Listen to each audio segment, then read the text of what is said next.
A pleasant morning to you all. We are Group 4.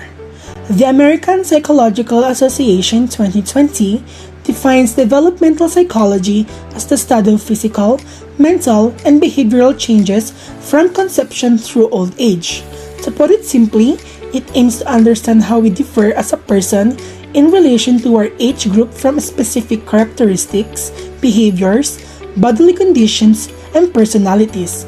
Therefore, it helps us specify what method will work best to help us improve our mental health and cognitive developments as children, adolescents, adults, senior citizens, or depending on our maturity development. In this presentation, we will be finding out through the interview we conducted more about it.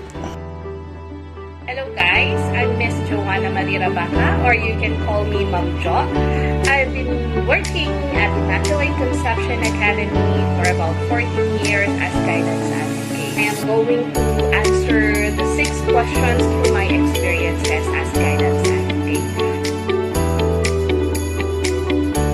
How do you handle kids in the workflow?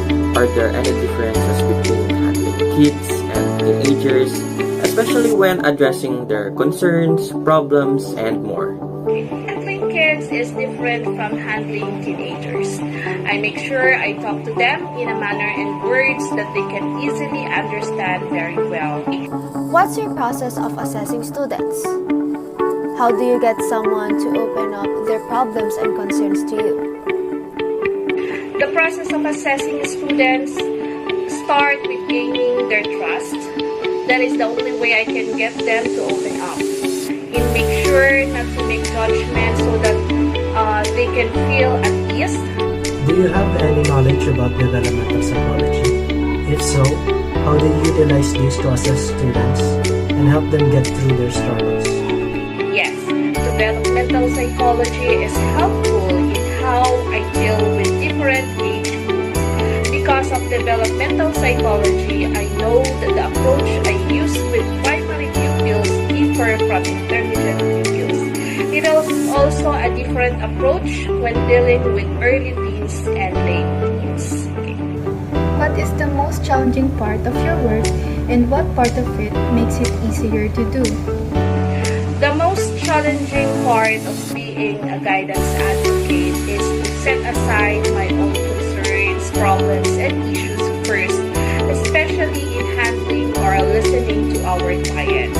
I'll make sure that I stay focused and show positivity so that it makes me easier to do it. So for the 5th questions, would you recommend being in this field and why? I recommend it to people who don't only have the mind to grasp the concept, but most importantly, to those who have the heart to understand where each person is coming from.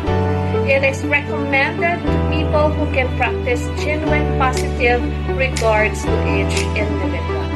What advice or tips would you give to aspiring counselors? To aspiring counselors, be ready to become like a sponge who can absorb tons of struggles, issues, and rants from other people.